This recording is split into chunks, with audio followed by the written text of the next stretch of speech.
Bonjour à tous et bienvenue dans Se Sentir Bien, le podcast qui est là pour vous aider à devenir votre propre coach. Je suis Esther Taïfé, coach en émotion certifiée, et dans ce 114e épisode déjà, waouh, ça passe tellement vite. Dans ce 114e épisode, on a une invitée. C'est un épisode un peu particulier puisqu'il va s'agir d'un témoignage de la part d'Émilie, qui est l'une de mes anciennes clientes, une de mes anciennes coachées, qui a terminé le programme, je pense, aux alentours de janvier ou février, je sais plus exactement. Et voilà, qui vous partage aujourd'hui son expérience. Donc je voulais aussi profiter de cet épisode pour prendre un peu de temps pour vous présenter le programme parce que c'est quelque chose qui m'est souvent demandé et de répondre un peu à vos questions sur qui je coach, sur quelle thématique, etc. Et ça nous permettra un petit peu d'en discuter. C'est vrai que je prends pas forcément le temps parce que dans ce podcast on parle de beaucoup de thématiques. L'objectif de ce podcast c'est de vous donner tout ce qu'il vous faut pour être indépendant émotionnellement, pour vous auto-coacher, vous donner vraiment tous les outils, toutes les idées clés, toutes les choses qui vont vous servir à ça. Après, si vous voulez le pratiquer avec nous, on le fait au sein de la communauté, qui est un abonnement qui coûte 19 € par mois et où on va vraiment aller apprendre à utiliser tous ces outils. Et c'est vous qui vous coachez dans votre vie avec tous ces outils. Et là, c'est très général, c'est-à-dire qu'on va traiter vraiment tous les aspects de la vie où on a besoin d'indépendance émotionnelle. Donc ça peut être à la fois le pro, le perso, le relationnel, voilà, plein de choses. Mais en coaching, les personnes que je suis vraiment, il y a deux types de profils. Il y a soit les personnes qui sont là dans une démarche de perte de poids, dans une démarche d'apaisement de la relation avec la nourriture, dans une démarche de arrêter de tamponner avec la nourriture, arrêter d'être constamment en train d'utiliser la nourriture comme un moyen de se fuir. Et il y a les personnes qui sont en création d'entreprise ou qui ont déjà une entreprise et qui cherchent à la développer. Et là aussi, c'est un travail sur les émotions, sur le fait de ne pas manger justement à la place de faire le boulot qu'on a à faire et ne pas être en train de procrastiner parce qu'il y a toutes sortes de tampons émotionnels. Voilà, trouver vraiment quels sont les blocages. En général, il y a des blocages sur l'argent, des blocages sur la légitimité, la peur de l'échec, la peur de la réussite, toutes ces choses-là, choses qu'on a aussi d'ailleurs dans le coaching en relation avec la nourriture. Bref, donc je voulais prendre un petit peu de temps pour vous présenter tout ça, vous expliquer du coup par quoi Émilie est passée et comme ça vous comprendrez mieux aussi son expérience. Mais donc pour ce qui est de la perte de poids, de la relation à la nourriture, on a un programme qui est notre programme principal. C'est avec ce type de profil qu'on travaille en premier et après, moi je travaille avec quelques clients particuliers sur l'entreprise, mais la majorité des personnes avec qui on travaille au sein de Se Sentir Bien, c'est des personnes sur la relation à la nourriture. Et en fait, la façon dont ça se déroule, c'est que c'est un programme qui dure 4 mois, qui est un programme haut de gamme. Donc, qu'est-ce que ça veut dire que ça soit haut de gamme ? Ça veut dire qu'en fait, c'est très privilégié. C'est-à-dire que vous rentrez dans le programme, vous avez à la fois un programme de groupe et un programme individuel, en fait, tout en un. Parce que j'ai remarqué, moi, avec l'expérience, que c'était en groupe qu'on avait les meilleurs résultats. Parce que là, on parle de croyances limitantes, en fait. On va aller travailler. Le but du jeu, si vous voulez, c'est de vous libérer de la nourriture. C'est de plus y penser, que vous laissiez de côté cette identité de gros, cette identité de oui, mais je suis une bonne vivante, oui, mais si je suis plus au régime, si je suis au régime, qu'est-ce que les autres vont penser, ou au contraire, si je fais pas attention, qu'est-ce que les autres vont penser. Toute cette identité, en fait, qu'on s'est créée, toutes ces croyances sur c'est pas possible pour moi, moi c'est trop compliqué, j'ai un passif de ci, je n'ai pas assez de volonté, tout ce truc que moi j'appelle l'identité de grosse, en fait, toutes ces croyances limitantes qui font que on s'est auto-persuadé qu'on ne peut pas maigrir et que c'est pas possible de le faire durablement. Donc on va aller vraiment taper là-dedans, et le truc c'est qu'il y a beaucoup de ces croyances-là qui sont qui sont inconscientes. On se rend pas compte qu'on a ces croyances-là. Peut-être que pour vous, si ça vous a fait cet effet-là, quand vous avez écouté les podcasts sur le sujet, vous vous êtes dit « Waouh, mais en fait c'est exactement ce que je vis. » Mais j'en avais pas conscience, j'avais pas mis de mots dessus. Et pourtant, vous êtes reconnu et vous savez que c'est exactement ce que vous viviez. Parce qu'en fait, j'ai énoncé tout haut des croyances limitantes que vous aviez, des croyances ou des visions des choses que vous aviez sans en avoir conscience. Et vous voyez du coup la puissance que c'est d'avoir quelqu'un qui le formule pour vous. Et bien, le fait d'avoir un groupe, c'est ça que ça nous permet de faire. Parce que vous allez vous retrouver dans un groupe, donc les appels, ils se font au maximum avec 5 personnes, donc votre coach et puis 4 autres, parfois 5, mais voilà, maximum 6 avec votre coach. Et on est maximum à 6 personnes pour que chacun ait un temps de parole et puisse se faire coacher. Et en fait, sur l'appel, la personne en face de vous va peut-être dire moi je rencontre tel problème et il se passe ça en ce moment dans ma vie, et là vous allez vous dire waouh, en fait c'est ce que moi je vis, mais je l'avais pas formulé en fait. Et moi aussi je vis ça. Et le problème c'est qu'en séance individuelle, vous n'auriez jamais remonté ce problème, puisque vous n'en aviez pas conscience, donc vous ne pouviez pas le remonter. Donc moi je m'étais rendu compte, justement, au fil de mon travail de coach, en me faisant coacher en fait par d'autres personnes sur des problématiques qui étaient les miennes à ce moment-là, que le coaching de groupe avait vraiment cette vertu-là. Mais je sais aussi que dans un domaine comme l'alimentation, dans un domaine comme le rapport au corps, le rapport à soi, etc., il y a aussi des choses qui sont d'ordre très personnel. Parfois on va taper dans des sujets qui sont très personnels. Du coup, c'est intéressant d'avoir une partie individuelle. Donc nous, dans le programme de 4 mois, vous avez au moins 2 séances individuelles, une au début, une à la fin, qui vous sont obligatoires avec votre coach référente. Donc vous avez une coach à vous qui est là pour suivre votre parcours, vous assurer que tout va bien pour vous, que vous comprenez bien le programme, que les exercices, vous les comprenez, que vous n'avez pas de résistance dessus, que si vous en avez et que vous souhaitez qu'on vous l'élève, que vous ayez les réponses à vos questions, etc. Et après, vous avez potentiellement besoin d'autres séances individuelles qui vous seront fournies au fur et à mesure, donc soit parce que vous remontez que vous en avez besoin, soit parce que votre coach vous dit « Ah, là, je pense qu'il faudrait qu'on creuse, il faudrait qu'on fasse une séance individuelle ».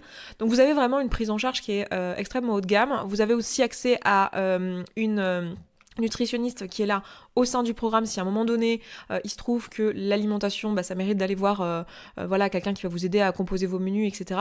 Même si honnêtement pour la plupart d'entre vous c'est pas du tout le problème, l'alimentation. Le problème, c'est pas que vous savez pas quoi manger, c'est que vous ne le faites pas en pratique et voilà, vous avez du brouhaha éventuellement à propos de ça, mais vous savez très bien ce qu'il faut faire. C'est juste qu'en pratique vous n'arrivez pas à le mettre en place parce qu'il y a toutes ces émotions, parce qu'il y a cette perte de contrôle que vous comprenez pas, ce fait de je sais pas, ça vous dépasse et vous vous dites mais c'est pas possible, j'en ai trop envie, c'est l'occasion, et voilà, et vous n'arrivez juste pas à faire autrement, vous en avez besoin pour décompresser, vous avez pris l'habitude d'utiliser ça pour vous échapper à plein de trucs, et du coup c'est plus ça qui bloque que réellement le fait d'équilibrer des menus. Mais si jamais vous en avez besoin, vous avez aussi accès à ça. Et pendant ces 4 mois, vous avez aussi accès à un petit groupe WhatsApp avec les autres personnes de votre groupe et qu'encadre votre coach référente, qui vous permet aussi d'avoir un lien en fait entre 2 appels, parce que vous avez un appel de groupe par semaine que vous choisissez, vous avez plusieurs créneaux, on est 3 coachs à coacher dans le programme en ce moment, du coup plus on va avancer, plus il y aura des coachs supplémentaires, parce que encore une fois on veut que pendant les appels on soit vraiment en tout petit comité pour que chacun puisse s'exprimer. Du coup vous pouvez aller à n'importe quel créneau, vous pouvez aller à un créneau où c'est pas votre coach référente qui coach, et d'ailleurs on vous y encourage parce que ça vous donne la possibilité d'avoir accès à d'autres façons de faire, même si on utilise tous les mêmes outils, on est tous formés par la même école, j'ai envie de vous dire. Donc si vous l'avez pas suivi, on est tous formés par Brooke Castillo, par The Life Coach School, donc on a tous en main les outils du modèle, etc. Mais on a aussi des formations complémentaires, donc on a toutes des parcours un peu différents, ce qui fait qu'on a une sensibilité différente, ce qui fait qu'on va pas vous coacher exactement de la même manière. Donc nous on vous encourage vachement à aller d'un groupe à l'autre, voilà, de pas hésiter à changer de coach pour juste apprendre et prendre en autonomie aussi, parce que le but c'est que vous soyez indépendante et que vous ne créiez pas un lien de dépendance avec votre coach et qu'à la fin du programme vous pensiez qu'en fait vous avez besoin d'elle absolument, parce que c'est pas le cas. Et donc nous on s'assure justement que vous devenez indépendante par rapport à l'alimentation, et l'objectif c'est qu'à la fin en fait de ce programme, la nourriture ça soit juste plus un problème en fait, que ce soit un non-sujet, que vous fassiez partie de ces personnes qui sont naturellement minces, qui n'ont pas de problème avec la nourriture, pour qui se posent pas 12 millions de questions, qui sont pas en train de se demander si c'est trop gras, trop sucré, s'ils ont déjà fait une exception cette semaine ou si machin. Juste ils suivent leur sensation de faim et de satiété, il n'y a pas de drama interne, il n'y a pas de trucs émotionnels liés à la nourriture, et c'est vers là qu'on tend, et c'est ça qu'on fait en 4 mois. Donc le but c'est qu'en 4 mois tous les outils soient en place. En général c'est une période aussi pendant laquelle vous avez déjà bien perdu du poids, ça va dépendre ça de votre corpulence de base, mais pour les personnes qui arrivent et qui sont en léger surpoids, ça va être 3-4 kilos. Pour les personnes qui arrivent qui sont en obésité morbide, c'est typiquement 20 kilos dans ce que nous on observe au sein du programme. Donc vous voyez, c'est très variable en fonction de là où vous en êtes. Donc c'est sûr que c'est une conséquence appréciable, mais c'est pas le but si vous voulez, parce que pour maigrir c'est simple, il suffit de manger équilibré, de faire du sport, de dormir suffisamment. Voilà, vous le savez. La question c'est avec quelle énergie vous le faites. Et nous, le but, c'est pas que vous appreniez à être super doué à résister à la nourriture, que vous appreniez à être super doué à appliquer un régime.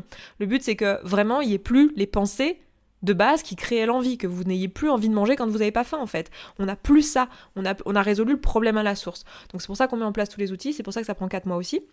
Une fois que vous avez terminé, à la fin des 4 mois, vous rejoignez un groupe Facebook dans lequel on continue à vous coacher à l'écrit, on continue à faire des lives avec des réponses aux questions.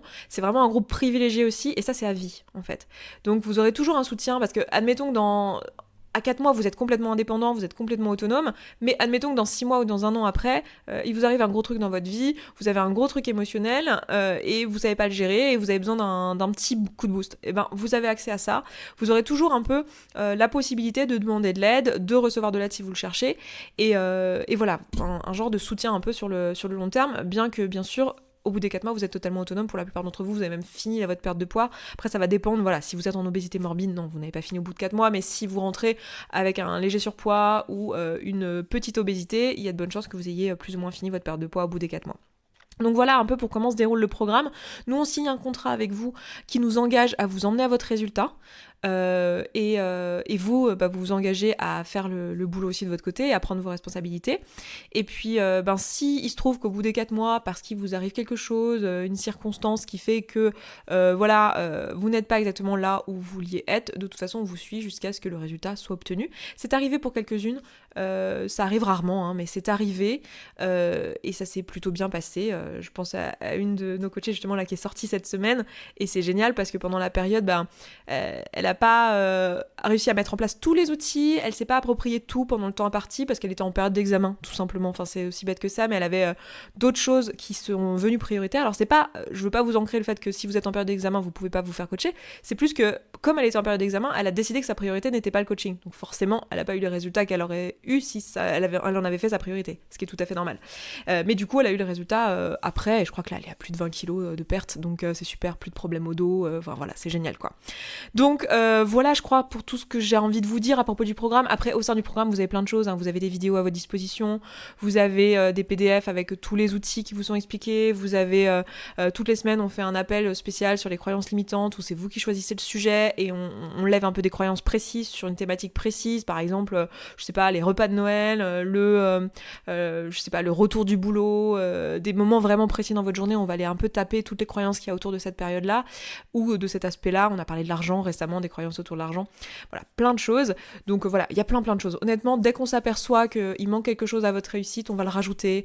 On a des webinaires aussi qui sont rajoutés, des questions-réponses différentes avec sur le sport, sur la nutrition, enfin vous avez vraiment beaucoup de choses qui sont à votre disposition et vous pouvez aussi vous approprier tout ça, vous n'êtes pas obligé de tout utiliser. Nous on vous guide de toute façon pour pas que vous soyez submergé d'informations, tout est fait pour que vous puissiez vraiment faire ça à la carte et après tout ce qui est contenu vidéo et tout, de toute façon vous y avez accès à vie, donc voilà un petit peu pour le déroulement du programme. C'est un programme à plusieurs milliers d'euros, on est sur du haut de gamme, on a fait ce choix-là parce que c'est la façon dont on aime bosser. Je crois que je vous l'avais déjà expliqué dans un précédent podcast, que moi, c'est vraiment la façon dont j'aime travailler, suivre les personnes, vraiment avoir une relation privilégiée et vraiment les amener jusqu'à leurs résultats et avoir un engagement de résultat. C'est ce qui me motive, c'est ce qui me plaît dans ce métier.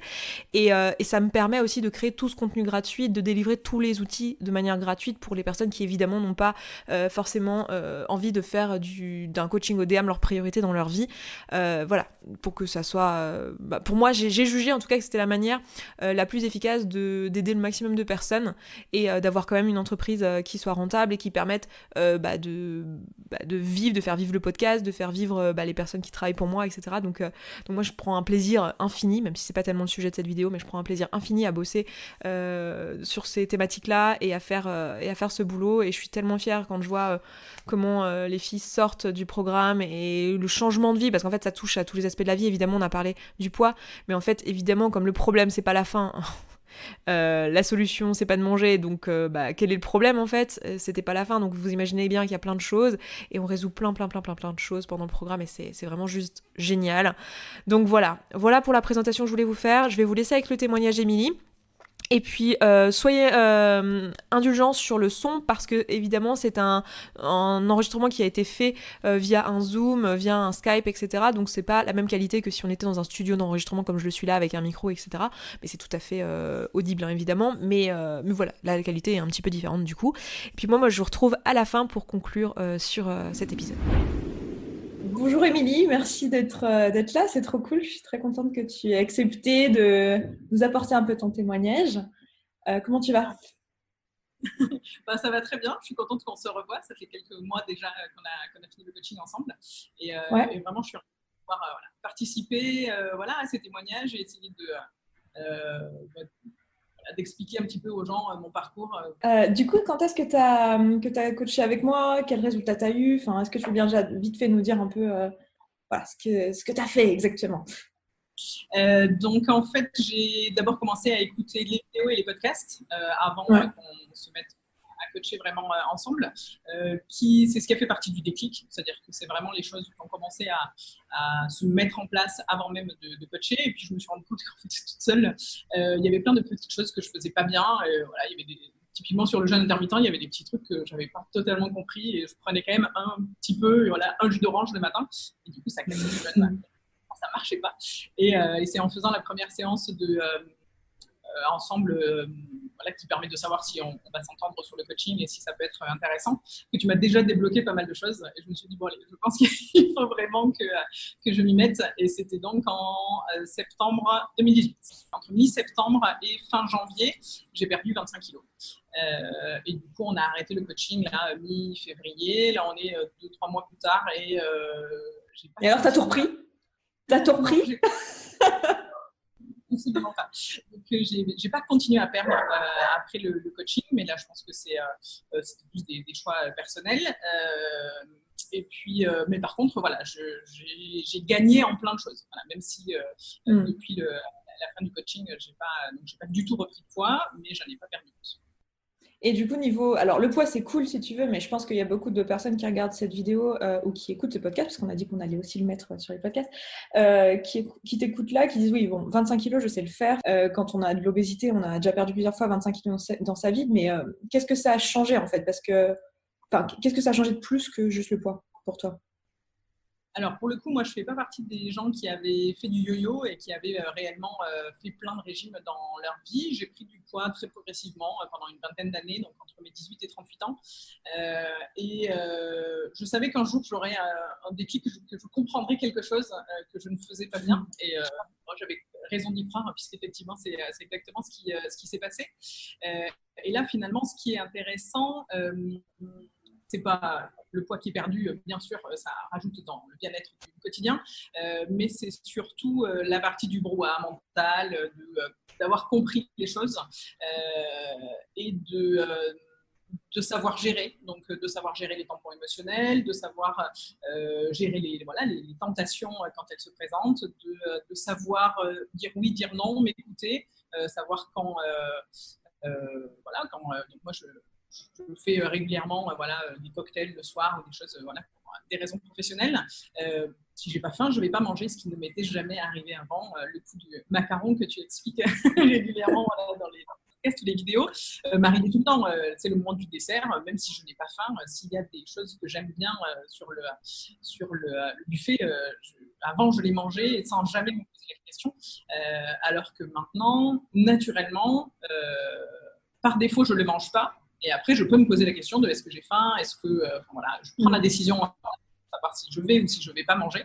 Et je m'y tiens assez bien. Donc. Je veux bien que tu nous expliques un peu ton parcours, toi. D'où tu venais, où tu étais, parce qu'en fait, tu avais déjà bossé avant de venir en coaching. Donc, moi, je viens d'une famille où, comme beaucoup de gens obèses, la nourriture est là pour se faire plaisir, elle est là pour l'affection, et quand quelqu'un ne va pas, on lui donne à manger, et quand on veut faire plaisir aux gens, on prépare un bon repas. Donc, comme dans toutes les régions de France, on a des bonnes raisons de manger. Donc, jusqu'à mes 18 ans, on va dire que j'étais avec un certain embonpoint, mais je n'étais pas du tout dans l'obésité. Je devais faire un 42, 44 à 18 ans. Donc, je n'étais pas filiforme, mais on va dire que ça allait bien.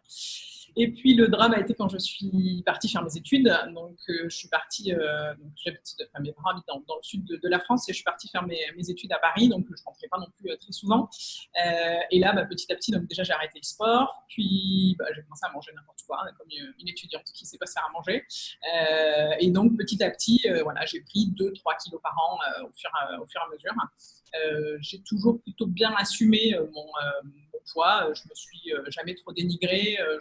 J'assumais assez bien les choses et comme ça s'est venu progressivement, ça allait pas mal. Donc c'était pas vraiment un problème. Et puis mes préoccupations n'étaient pas vraiment donc sur le poids, mais je suis atteinte d'une endométriose qui m'a été diagnostiquée quand j'avais 27 ans, qui m'a fait beaucoup souffrir pendant toute mon adolescence et puis début de ma vie d'adulte.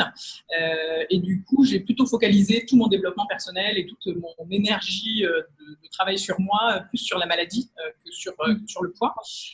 Donc, bon, évidemment, je suis tout ce qui est traitement hormonaux, qui ne facilite pas grandement la perte de poids non plus. Mais j'ai fouillé pas mal sur tout ce qui est régime anti-inflammatoire, tout ce qui est médecine naturelle de manière très, très, très large. Donc, j'ai essayé beaucoup de choses, des trucs très classiques, méditation, tout ça, mais aussi des trucs un peu plus bizarres. Et puis, c'est vrai que ça m'a fait beaucoup travailler sur moi. J'ai réfléchi, pourquoi j'ai cette maladie, qu'est-ce qu'elle vient faire là, qu'est-ce qu'elle vient m'apporter dans ma vie, ou va m'apporter, quel est mon parcours personnel, etc. Donc, j'ai plutôt travaillé sur ça pendant une bonne quinzaine d'années, hein, quand même, finalement, depuis mes 27 ans. Et puis, il y a 3 ans maintenant, je me suis lancée avec mon conjoint dans un parcours de FIV qui n'a pas grandement aidé sur la partie du poids, parce que là, encore une fois, donc, je me suis focalisée sur ce parcours de FIV et pas vraiment sur le reste. Et puis, au premier échec, j'ai arrêté de regarder tout ce qui concernait mon corps, parce que j'avais passé 1 an à bien faire, plus de perturbateurs endocriniens, une vie la plus saine possible, reprendre du sport, etc. Et puis là, après l'échec, pendant 1 an, j'ai fait n'importe quoi. Et je pense que j'ai pu prendre une bonne dizaine de kilos à ce moment-là. Et là, il a commencé à avoir des impacts sur ma santé. Donc, le diabète, la glycémie qui commence à monter, des petits signes de début de diabète qui n'étaient pas très, très bons à venir. Et en discutant avec mon médecin, je me suis dit, bon, peut-être que là, il va falloir faire quelque chose. Et en plus, si je voulais me relancer dans un parcours de FIV, il me fallait un IMC en dessous de 35. Donc, ça fait aussi partie des motivation. Et puis voilà, comme je disais après, au moment de ma réflexion sur il va falloir que je m'y mette, j'étais en pleine écoute de tous les premiers podcasts que tu avais fait et les premières vidéos que tu as mis sur ta chaîne qui commençaient à parler du système hormonal, de comprendre un petit peu comment ça se passe. Et c'est ça pour moi qui était important, c'était l'aspect scientifique des choses. Souvent, dans les régimes que j'avais vus jusque-là, j'y croyais moyen. Là, j'avais vraiment un outil et un moyen de comprendre comment mon corps fonctionnait et l'envie de m'y mettre. J'avais réglé à peu près mes histoires d'endométriose, en tout cas mis de côté pour l'instant. Et du coup, j'avais de l'énergie mentale à consacrer au fait d'essayer de me sentir mieux, non pas dans mon corps en termes de perte de poids, mais vraiment en termes de santé. Et puis, j'ai été très attirée sur l'idée du brouhaha mental, du fait que je pense toute la journée à manger, du fait que toute l'après-midi à se dire qu'est-ce que je vais manger ce soir, qu'est-ce que je vais faire, et finalement avoir une vie qui tourne vraiment autour de la nourriture. C'était ça, toi, ton quotidien? Tu avais vraiment cette sensation que tout tournait autour de la nourriture, quoi, que tu pensais genre toute l'après-midi me lever le matin, quoi. Le matin, j'étais dans mon lit et je pensais à qu'est-ce que j'allais me faire pour le petit-déj. Et du moment où j'avais décidé de qu'est-ce que j'allais manger pour le petit-déj, ça me faisait me lever, vraiment. Donc, c'était assez central dans mes préoccupations. Et en plus, au travail, je sais pas si tu as envie de parler de ton boulot, mais tu as souvent des réunions, des trucs comme ça, et genre les croissants, les trucs disponibles. C'est ça, donc les rendez-vous du matin avec des croissants et les rendez-vous du soir, de midi avec le gros déjeuner, les rendez-vous du soir avec les cocktails et tout. C'est vrai que typiquement, les viennoiseries, c'est quelque chose qui m'a jamais hyper fait plaisir. C'est-à-dire que c'est pas le truc sur lequel je craque à fond. C'est l'aspect social parce que tout le monde est là en train de manger, boire un café, etc. Que je sais très bien assumer maintenant de prendre un café sans sucre, rien prendre, même si les autres sont en train de manger. Donc ça aussi, je pense que dans le travail qu'il y a à faire, il y a plein d'habitudes à casser et pour ça, il faut, à mon avis, bien 6 mois pour pouvoir mettre en place les différentes approches, l'arrêt du sucre raffiné, le jeûne intermittent, les tampons émotionnels. Il y a beaucoup de sujets différents. On les fait dans un ordre ou dans un autre. Je crois que chacun a un peu une approche différente. Moi, je sais que par exemple, tout ce qui est produits transformés, ça a été assez facile parce que je l'avais déjà fait avec mon régime anti-inflammatoire pour l'endométriose. Donc c'est quelque chose que je faisais assez naturellement. Le sucre, ça a été un des trucs les plus durs de départ mais le plus facile après, le plus rapide. C'est-à-dire que finalement, on s'en rend compte qu'il suffit d'une semaine d'arrêt du sucre et on en a déjà plus envie en fait. Donc c'est assez fou. Et je parlais l'autre jour à mon collègue, on était dans une boulangerie et je vois tous ces magnifiques gâteaux. C'était une magnifique boulangerie avec voilà, des petits gâteaux tout beaux, tout jolis qui d'habitude me font super envie. Et vraiment là, ça pouvait presque me dégoûter. C'est-à-dire que de savoir imaginer en fait, mettre en bouche ce type de gâteau industriel, hein, parce que c'était une bonne pâtisserie, mais en tout cas de gâteau voilà, préparé, très sucré, vraiment ça me faisait pas envie. Et ça, c'est souvent le truc aussi qui revient, tu sais, c'est que les personnes qui vont pour faire un coaching, elles ont vachement peur de ça. Tu sais, quand on parle de jeûne intermittent, arrêt des sucres raffinés, donc sucres raffinés, ça va être tous les sucres ajoutés, toutes les farines, etc. Arrêt des produits industriels. En fait, ça, c'est perçu comme un régime, tu vois, même si c'est juste, tu le sais, c'est juste factuellement, d'un point de vue hormonal, c'est des choses qui font sens que d'aller dans ce sens-là. Et souvent, le premier truc qui vient en tête de la personne à qui je dis ça, c'est oh mon Dieu, mais ça va être super, super triste, en fait. Et j'essaie d'expliquer à chaque fois que, si tu veux, ton échelle de plaisir, elle change. C'est-à-dire qu'à un moment donné, tu n'as plus envie de ces gâteaux super sucrés. Et ça ne veut pas dire que tu prendras plus de plaisir. En fait, c'est même complètement l'inverse. Parce que du coup, tu prends du plaisir avec tout ce que tu manges au quotidien. Parce que tu as changé, en fait, ton échelle de plaisir, en fait, dans les aliments. Du coup, tu prends ton pied avec ta salade et tes avocats et tes brocolis.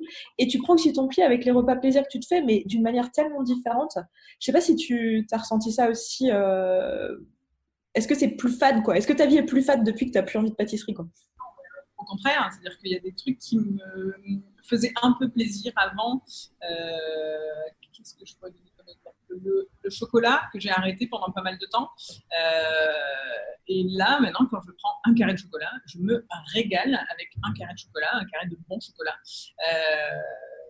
J'avais jamais eu ce goût-là avant. C'est-à-dire qu'en mangeant une tablette entière de chocolat, je ne découvrais pas le goût voilà, du réel du produit. Et ouais, vraiment, en fait, les trucs qui me semblaient devoir être des sacrifices me font plus envie, en fait. Voilà. Et puis, des choses qui m'auraient semblé un peu banales avant. Là, je disais, les gros craquages que je me fais là en tampon émotionnel, c'est du fromage blanc à la vanille, quoi. Bon, voilà, on n'est pas plus dans un truc méga calorique et tout ça. Là, jamais, même sur un tampon émotionnel, j'aurais envie d'un Mars. Ouais. Sucré et tout ça. Donc. Puis la grosse différence, même avec tes tampons émotionnels aujourd'hui, dis-moi si je me trompe, mais c'est qu'en fait, tu es au courant que c'est des tampons émotionnels, quoi. Tu n'es plus dans le truc de te dire oui, je vais me faire plaisir, oui, je l'ai bien mérité, oui, j'en ai besoin. Tu sais très bien que là, tu as une émotion, tu n'as pas envie de la vie, tu dis bon, très bien, je fais un tampon émotionnel. J'aurais pu m'acheter une fringue sur internet ou j'aurais pu me fumer une clope pour regarder une série Netflix. J'ai décidé que ça serait du fromage blanc, mais je sais que je suis dans le tampon, quoi. Mais vraiment, la phrase clé que je me suis répétée en début et qui maintenant vient assez naturellement, c'est si la faim n'est pas le problème, manger ne sera jamais la solution. Et du coup, il y a vraiment en permanence, quand je me dis tiens, je vais aller manger un petit truc. Et maintenant, je me pose la question de c'est quoi le problème? Qu'est-ce qui fait que j'ai envie d'aller manger un petit truc? Est-ce que je suis en train de m'ennuyer? Est-ce que ce que j'ai à faire, j'ai envie de procrastiner parce que ça ne me plaît pas et j'ai pas envie d'avancer? Est-ce que je suis triste, etc. Et du coup, il y a quand même un moment où je me pose la question, je me dis, si je suis en train de m'ennuyer, peut-être fais quelque chose. Quand tu es arrivé, quand tu as débuté le coaching, tu étais déjà sur un jeûne intermittent, il me semble, si je me rappelle bien. En fait, quelles sont les étapes que tu as dû traverser, les difficultés que tu as pu rencontrer? Enfin, pour toi, dans quelle heure ça s'est fait? Parce que je le dis pour tous ceux qui regarderont ça, mais en fait, ce qu'on fait en coaching, on est en groupe. Et en fait, ce qu'on va faire, c'est qu'on a plein d'outils à notre disposition, même pour l'alimentation, pour retrouver ces sensations physiques de faim, de satiété, etc. Pareil pour les tampons émotionnels, j'ai plein d'outils à ma disposition. Et en fait, ce qu'on fait, c'est qu'on adapte à chacun. Et comme tu disais tout à l'heure, tu l'as sous-entendu, mais certaines personnes arrêtent le sucre, d'autres font du jeûne intermittent. On finit tous plus ou moins par tout faire, mais on ne rentre pas dans le truc dans le même ordre. Et pour toi, comment ça s'est passé? Pourquoi tu as fait dans cet ordre-là? Quelles ont été les difficultés? Quels ont été les moments où il y a peut-être eu un déclic dans le coaching où tu t'es dit ah ouais, là en fait, je me raconte une histoire, il faut que je passe à l'étape suivante. Enfin, comment tu l'as vécu toi? Alors moi, en amont du coaching, j'avais bien réduit le sucre. On va dire j'avais arrêté, mais j'avais quand même bien réduit le sucre. Et puis, j'avais donc commencé un jeûne intermittent, mais que je faisais pas bien, puisque donc, le matin, je prenais quand même un verre de jus d'orange. Et du coup, très rapidement, en fait, moi, je crois que 2 jours avant de commencer le coaching, j'ai commencé le jeûne intermittent en mode warrior, donc le warrior diet. J'ai appris que ça s'appelait comme ça après. Du coup, je faisais un repas par jour. Mais pareil, c'était en m'écoutant, en me disant je vais essayer pour voir. Et c'est là, moi, dès le premier jour de coaching, où j'ai pu regarder un croissant en me disant oh, il est joli, regarde, t'as vu comme il est doré Et du coup, donc voilà, moi, ça a été très vite dès le départ du. C'est génial comme sensation. J'avoue que voilà, il y avait beaucoup d'écoute de mes sensations et essayer de le faire. Après, je suis quelqu'un qui a quand même, quand j'ai décidé quelque chose, j'y vais, voilà, un peu en mode de battant, mais je sais que je ne suis pas capable de tenir ça pendant très longtemps. Donc, pour moi, j'avais besoin du coaching pour pouvoir le tenir sur la durée, mais le début a été incroyable. Donc, grosso modo, je perdais 500 grammes par jour. Les 20 premiers jours du coaching. Donc voilà, en semaine, 500 grammes par jour et le week-end, 100 ou 200 grammes. Mais voilà, c'était déjà incroyable. Je pense que le premier truc que j'ai fait, c'est plutôt l'arrêt du sucre. Ensuite, c'était donc le jeûne intermittent, donc d'abord sans le petit-déj et ensuite du coup avec un repas par jour. J'ai testé le repas du soir parce que je voulais manger avec mon conjoint. Et en fait, c'était compliqué pour moi le repas du soir, donc je suis passée sur mon repas du midi. Donc, je mangeais mon repas du midi avec mes collègues à midi et je ne mangeais pas le soir. Donc là aussi, moi, une des choses qui a été compliquée au départ du coaching et ce qui m'a beaucoup aidé d'être en groupe et de pouvoir échanger, c'est le rapport aux autres, le rapport à ses proches, qu'est-ce qu'on dit à ses collègues, qu'est-ce qu'on dit à son conjoint, comment on gère dans sa famille, comment on fait pour expliquer à quelqu'un que finalement on l'aime toujours, on veut toujours partager des bons moments avec lui, mais les bons moments, ça ne sera pas des repas. C'est quelque chose qui est quand même très ancré dans notre culture et qui n'est pas si facile quand même à surmonter. Je pense que selon les gens, ça peut être plus ou moins complexe. Moi, j'ai pas d'enfants, donc je pense qu'encore c'est un peu moins difficile que pour ceux qui ont des enfants et leur faire à manger et tout ça. Mais ça m'a permis quand même de finir par arriver à Noël 15 jours chez mes parents où je mangeais que le midi et je ne mangeais pas le soir, mais j'étais capable de me mettre à table avec eux, de partager le repas avec eux sans manger. Et 3 mois plus tôt, mais jamais j'aurais imaginé pouvoir faire ça. Et c'est vrai qu'en discutant, en amenant le sujet, je pense que j'ai une famille assez compréhensive et qui a accepté que je fasse ça comme ça. J'ai pas eu de reproches, mais quand même il faut expliquer, il faut quand même amener sachant que c'est pas du tout obligatoire de faire ça, hein. C'est toi qui as fait ce choix-là. C'est-à-dire qu'en fait, tu aurais pu perdre du poids tout aussi bien et calmer ton brouhaha tout aussi bien en faisant 2 repas par jour, surtout pendant cette période-là. Mais c'est juste un choix que tu as fait. Je me souviens qu'à ce moment-là, tu n'avais juste pas envie, tu te sentais bien comme ça en fait. Et tu n'avais juste pas du tout envie de te remettre à manger 2 repas et te sentir mal, quoi. Et que c'était facile en fait. C'est pour ça que j'ai continué à le faire. C'est-à-dire que j'avais plus d'énergie, contrairement à ce qu'on peut penser. C'est-à-dire que j'étais pas dans un régime. Donc en plus, le truc, c'est qu'en faisant qu'un seul repas, je mangeais vraiment tout ce que je voulais à midi.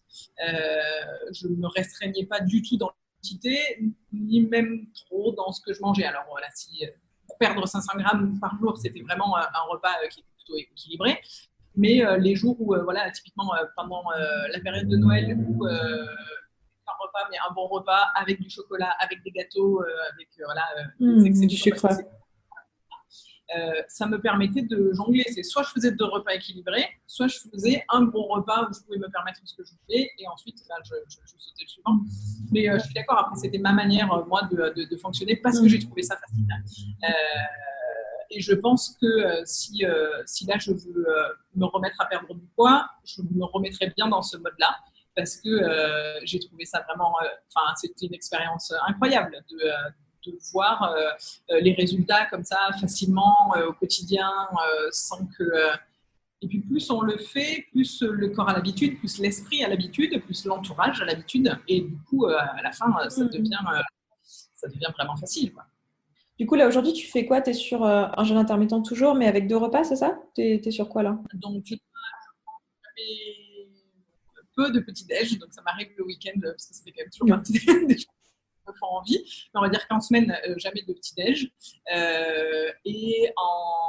Donc en semaine, 1 ou 2 repas, ça dépend si je sens voilà, à 19-20 heures que je ne vais pas être capable de tenir jusqu'à mon coucher, je vais manger. Si tout va bien dans ma vie, un bon repas à midi, en fait, j'ai pas faim le soir. Donc, je mange pas et c'est pas un problème. Et du coup, il y a vraiment le week-end, par exemple, du coup, je suis encore moins calée en termes d'horaire.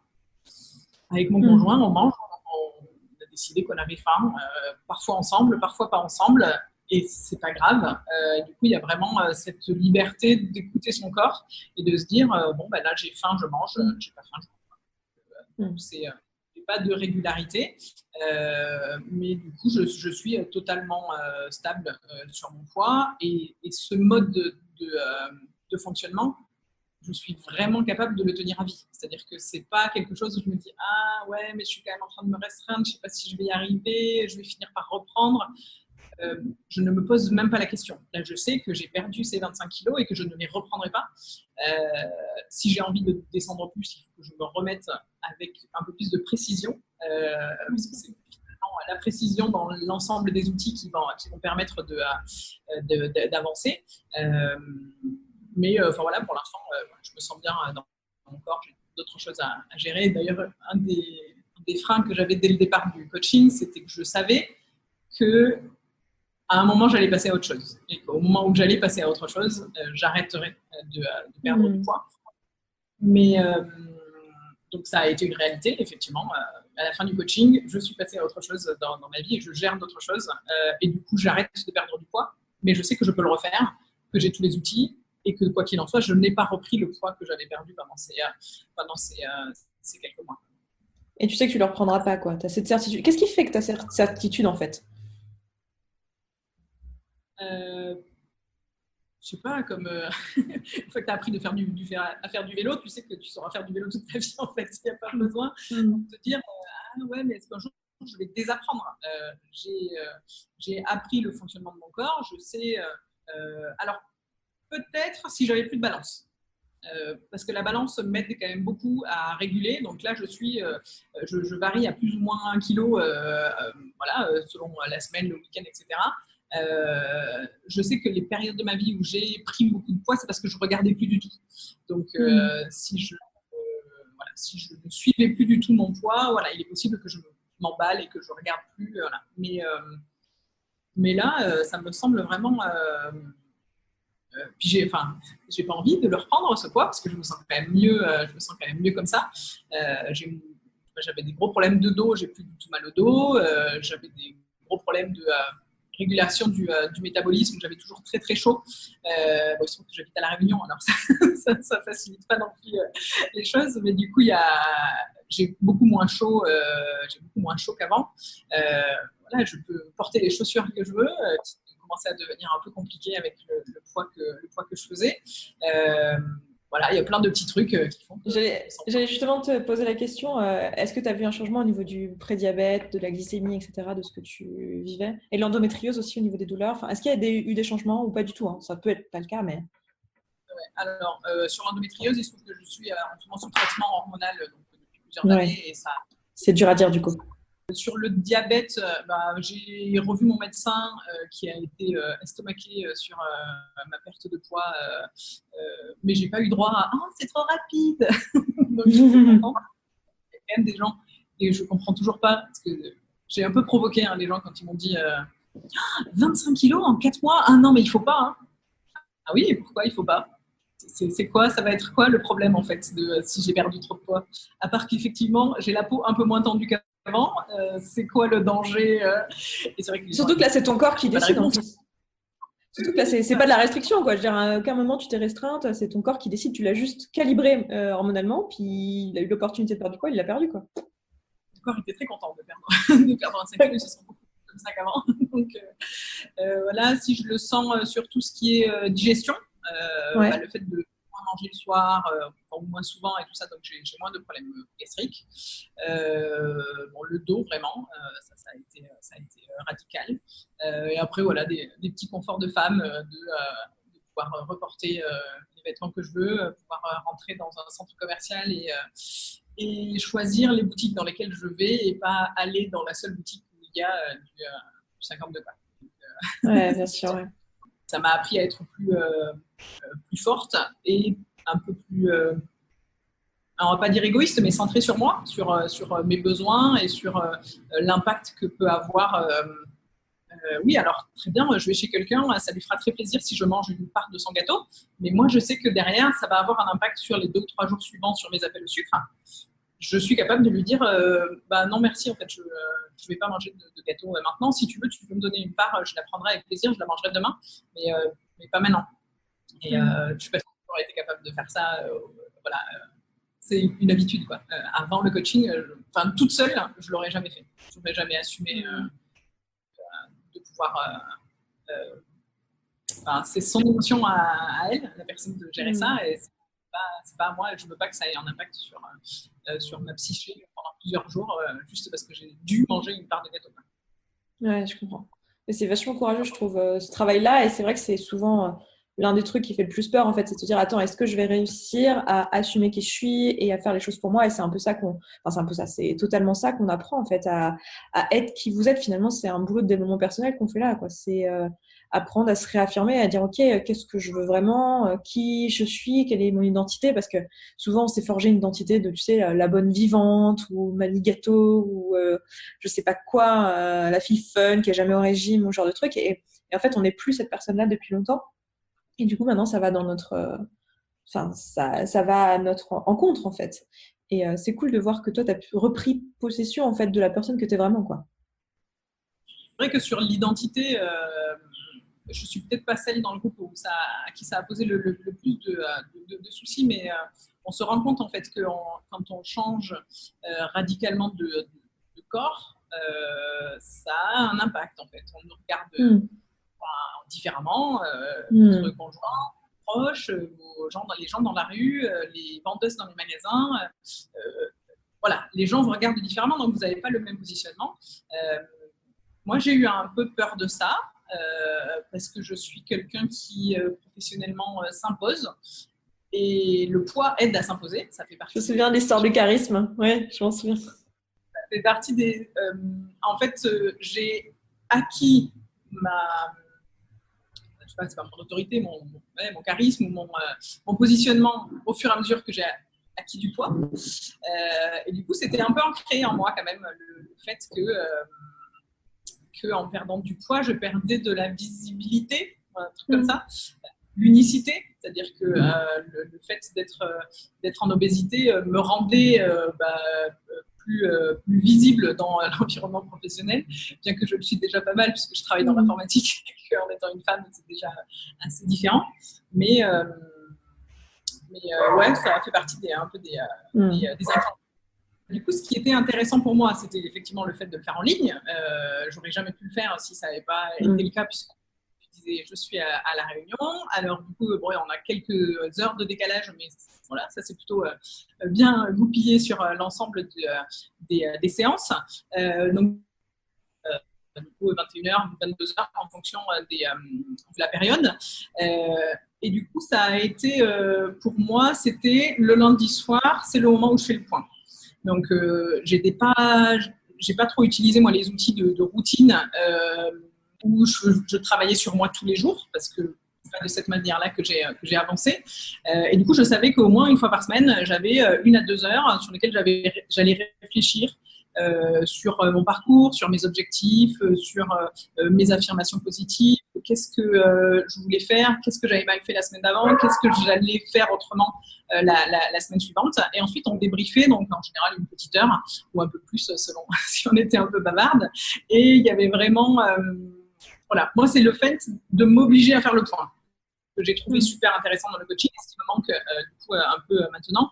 Le fait d'être en groupe, ce qui est intéressant, c'est que moi, quand je parle de mes problématiques du moment, mais je parle que de celles qui sont remontées à ma conscience. Alors que du coup, quand j'écoute les autres parler, il y a des sujets auxquels je n'avais pas pensé, auxquels je n'étais pas encore préoccupée, et dont une autre va parler. Et du coup, ça me permet de me poser des questions, d'appréhender le problème, etc. Donc, voilà, j'ai trouvé intéressant finalement de le faire en groupe pour ça. Puis de partager ensemble ses satisfactions personnelles et puis les satisfactions des autres. C'est vrai que ça a un coût, hein, faut pas se le nier. Ça, dans son quotidien, pouvoir sortir quelques milliers d'euros comme ça, il faut y réfléchir et puis savoir pourquoi on le fait. Mais je pense que moi, c'est l'argent le mieux investi que j'ai eu de ma vie. Voilà, j'ai rarement investi des grosses sommes sur ce genre de sujet. Et vraiment, c'est un tel changement dans ma vie aujourd'hui. Voilà. En tout cas, moi, je le regrette pas. Hein. Je ne peux pas dire pour tout le monde, mais en tout cas, vraiment, moi, j'ai aucun problème là-dessus. J'avais mensualisé, donc voilà, finalement, au moins le mois, on va dire que ça, voilà, j'arrivais à absorber sur l'aspect financier.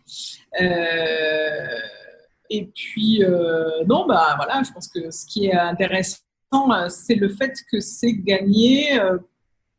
C'est gagné pour toujours. C'est comme quand vous passez votre permis. Oui, ça coûte un peu cher de passer son permis, mais après, vous savez conduire et puis vous avez votre permis pour toujours, en fait. Donc, il n'y a pas... voilà, c'est pas comme acheter quelque chose qu'on va devoir racheter plus tard ou qui a un bénéfice sur du terme. C'est un peu le truc que je dis souvent. Je compare aux filles quand on me pose la question, tu vois, surtout niveau tarif, c'est un peu les mêmes genres de prix. On est sur plusieurs milliers d'euros, tu vois. Je compare souvent ça à une opération de chirurgie esthétique. Je dis, c'est un peu le même genre de prix que tu vas investir. Et la question à te poser, c'est voilà, est-ce que tu es prête à investir cette somme pour résoudre ton problème de manière définitive? Et en fait, vu la somme, de toute façon, la réponse, elle vient très vite dans ta tête, quoi. C'est non, jamais de la vie. Genre, non, c'est pas si important que ça dans ma vie. Non, en fait, c'est pas un truc que je veux faire. Ou la question se pose pas, oui, je vais y aller. Alors, je sais pas du tout comment je vais le financer encore, mais oui, je vais y aller, quoi. Et pour moi, c'est hyper important d'avoir cette certitude-là au moment où tu te lances, tu vois, c'est de se dire... là, j'investis sur moi et je vais le faire. Et ce qui est intéressant dans ton témoignage et que moi j'ai vécu pour moi, c'est que à partir du moment où tu t'es inscrite, tu as déjà changé. C'est-à-dire qu'on n'avait même pas commencé, que tu avais déjà installé des trucs. Exactement ça. C'est pareil, là, récemment, j'ai pris un coaching en business et tu vois, j'ai pris le coaching, j'ai signé, j'ai payé mon premier paiement et en fait, je voyais pas mon coach avant une semaine après. Et dans la semaine, en fait, j'ai jamais mis autant d'actions en place dans mon entreprise que cette semaine-là, quoi. Et le cerveau est débile, hein, parce que ce serait bien de pas avoir besoin de mettre cette somme sur la table, mais ça fait partie du processus. Et puis ça joue beaucoup, hein, finalement, l'engagement financier fait qu'on a encore plus envie de réussir, quoi. Ouais, c'est clair. Du côté où, ouais, ça serait dommage d'avoir dépensé tout cet argent pour rien, donc, ouais, on s'y consacre probablement un peu plus. Aussi super et que j'ai jamais vu ailleurs dans d'autres prestations, c'est finalement ce que tu fais après avec le groupe Facebook. Ouais. Finalement, gratuitement, pour tous les gens qui ont déjà été tes clients, le fait de pouvoir toutes les semaines avoir un suivi collectif, voilà, en tout cas les réponses à nos questions. Moi, j'ai pas forcément des questions en fait toutes les semaines, mais ça fait un petit peu comme pendant le coaching, ça me fait un moment où je me consacre à ça. Je sais que le mercredi, il va y avoir le live Facebook, donc je me pose un peu avant, ça me permet de réfléchir un peu, voilà. Et je pense que ouais, c'est une petite piqûre de rappel, ouais. Un petit plus. Voilà, puis après, il y a toujours le podcast, les vidéos, et moi, maintenant, il y a des choses qui sont ancrées et puis il y a des choses qui sont moins là. Voilà, j'ai pas pu travailler sur tout et sur tous les outils et sur tous les blocages pendant les 4 mois. Et du coup, le fait de pouvoir continuer à travailler dessus après, c'est quand même tout. Là, le fait d'avoir le groupe Facebook aussi, ça permet, je sais pas, le jour où tu arrives vraiment un gros truc, tu as ce soutien-là, quoi. Et moi, c'est pour ça que je fais de la presta haut de gamme, en fait, hein, c'est que je veux pouvoir proposer ce genre de truc. Et c'est ça qui m'intéresse, en fait, c'est de faire vraiment le boulot en profondeur. Parce que finalement, tu vois, avec la chaîne, les podcasts et tout ça, les personnes qui veulent faire le travail tout seul, ils ont tout ce qu'il faut, en fait. Donc, peut-être ça peut aussi, sans que je sois là pour essayer de convaincre, hein, mais il y a un truc que j'ai trouvé intéressant dans les valeurs que tu partages, c'est qu'en payant mon coaching, j'étais consciente que je te permettais aussi de délivrer du contenu gratuitement à d'autres. Et ça faisait partie des trucs que je trouvais intéressants. Tout le monde n'a pas les moyens de financer ce genre de coaching. Et c'est vrai que tous les contenus, moi j'ai commencé d'ailleurs avant de me lancer dans le coaching, j'avais commencé à mettre en place les outils, et le fait que tu les délivres comme ça gratuitement, à un moment il faut que ça ait un coût, et le fait de pouvoir participer à cette action collective, moi aussi j'ai trouvé ça... écoute, merci. Merci pour tous ceux qui regardent, et moi je suis super contente de pouvoir faire ce boulot-là, hein. Comme tu sais, moi ça me fait un flow incroyable. On a un peu parlé du flow, je sais pas si tout le monde connaît. Si vous connaissez pas, il y a un podcast sur le flow, allez l'écouter, je vous mettrai en barre d'infos. Mais moi ça me fait un flow incroyable, et c'est vrai que je me sens hyper privilégiée de pouvoir vous accompagner à faire ce type de boulot. Vous avez toutes changé votre vie. Enfin, je veux dire, là sur le groupe vous étiez 8, il n'y en a pas une. Je disais, bon, des fois ça fait peur, alors je le dis pas trop, mais il y en a quand même la moitié qui ont quitté leur taf, hein. Au cours du coaching, c'est un peu ce qui se... Ouais, c'est ça. À faire. Mais c'est ça, il y a souvent, en fait, c'est un travail de fond, si tu veux. T'as la perte de poids, certes, mais en fait, c'est pas que le coaching leur a permis de quitter leur boulot ou de se réorienter, mais c'est juste qu'en fait, il y a des choses qui se passent. C'est-à-dire que quand vous êtes là, vous n'êtes pas là pour rien. C'est-à-dire que vous êtes déjà dans une démarche de développement personnel, vous êtes déjà en train de déconstruire les choses et de prendre la place qui est la vôtre dans votre vie. Et du coup, ça a des impacts. Alors parfois, c'est sur la vie perso, parfois c'est sur la vie pro, parfois c'est un peu les deux, de différentes manières et tout. Mais c'est super chouette. Moi, je me sens extrêmement privilégiée aussi de vous voir évoluer, et c'est un plaisir et une satisfaction assez intense je sais pas, de voir quelqu'un qui vient me voir quelques mois après, qui me dit ça a changé ma vie, quoi. C'est trop cool. Bravo. Mais c'est vrai que sur les croyances limitantes, il y a un impact incroyable. Parce qu'on travaille sur le poids, donc tu nous challenges toujours un peu en termes d'objectifs. Bon, alors moi, j'ai pour objectif de perdre 1 kilo d'ici la fin du mois. Pourquoi qu'1 kilo en fait? C'est ton corps choisir que peut-être tu peux perdre plus. Moi, jamais, tu m'aurais demandé avant, jamais j'aurais cru que mon corps était capable de perdre 500 grammes par jour, 4 jours d'affilée. C'est impensable. Et du coup, en fait, ce travail sur les croyances limitantes m'a fait aussi, moi, me dire que je pouvais un jour atteindre une taille classique, un 38 ou un 40, j'en sais rien, je verrai qu'est-ce que mon corps me propose. Mais en fait, avant le coaching, je ne l'aurais même pas imaginé. Je suis partie quand même de 116 kilos, hein, donc c'était quand même un beau challenge. Et du coup, ça a enlevé des croyances limitantes dans plein d'autres choses. Professionnellement, ça permet de se dire, mais pourquoi je m'arrêterais à ça, et pourquoi je n'irai pas plus loin, et de caler sur ses rêves et de travailler dessus et tout. Donc je pense que en tout cas que vous ayez déjà fait du développement personnel avant, ça permet de continuer à avancer, ou ceux qui en ont peu fait avant de se lancer dans ce type de coaching, clairement là c'est ça va être assez changeant. Ça génère des changements. Écoute, bravo à toi. Moi, je suis super fière du parcours que tu as pu avoir. Je trouve, mais toutes en fait. Hein, c'est fou parce qu'il n'y en a pas une où il n'y a pas eu un changement incroyable qui s'est passé au niveau du mental. Donc, et merci d'avoir pris le temps. C'est vrai que tu es plus extravertie que certaines autres. Donc, du coup, tu étais OK de témoigner. C'est trop cool. Et merci beaucoup pour ça. Et même pour moi, vous m'apportez beaucoup à chaque fois. Et donc, c'est chouette. C'est hyper inspirant de mon côté aussi. Donc, merci pour ça. Et puis, à bientôt. Nous, je pense qu'on se reverra de toute façon dans le groupe Facebook. Merci beaucoup d'avoir écouté cet épisode. Je suis super contente que vous soyez encore là. Ça veut dire que vous y avez vu de la valeur, que ça vous a plu. Écoutez, si vous êtes intéressé par un coaching, si vous voulez en savoir plus sur ce qu'on vous propose, voir si ça s'applique à vous en fait, si c'est adapté pour vous, à la problématique que vous rencontrez, sachez qu'on fait des séances individuelles de premier appel qui sont totalement gratuites. Vous pouvez prendre un rendez-vous. Vous avez le lien à chaque fois qui se trouve dans les notes du podcast. Et vous arrivez directement sur notre calendrier, vous prenez un rendez-vous. Et voilà, on vous reçoit en entretien pendant 45 minutes. minutes, c'est totalement gratuit. Et le but de l'entretien, c'est de voir si oui ou non, ce qu'on propose, c'est pour vous. Est-ce que c'est ce dont vous avez besoin en ce moment? Est-ce que pas du tout? Est-ce que au contraire, il faut qu'on vous redirige vers quelque chose d'autre? Et de parler avec vous des modalités, de toutes les questions que vous pouvez avoir et voir si oui ou non on vous inscrit ou pas, si c'est ce qui vous convient. On fait ça avec toutes les personnes qui rentrent dans le programme, on passe par cet entretien-là parce qu'on veut vraiment s'assurer que vous êtes la bonne personne, que vous n'allez pas investir sur vous sur quelque chose qui en fait ne vous convient pas. Donc vraiment c'est important pour nous de prendre ce temps-là. Et puis de toute façon, même si au final vous décidez que ce programme ne vous convient pas ou que nous on décide de pas vous le proposer parce qu'on pense qu'il ne vous convient pas, dans tous les cas vous repartirez avec beaucoup de valeur et beaucoup de clarté de cet appel parce que c'est vraiment l'occasion pour vous de mettre les mots sur la problématique que vous rencontrez, de vous poser, vraiment d'en parler et d'explorer en fait l'effet que ça a sur votre vie, ce que vous souhaitez vraiment. Et voilà, c'est vraiment un appel qu'on vous offre avec grand plaisir et qui vous permet vous aussi d'y voir plus clair. Donc voilà, si vous voulez prendre un rendez-vous, je vous laisse regarder ça dans la barre d'infos. Dans la barre d'infos, non, on n'est pas sur YouTube, Esther. Dans la description.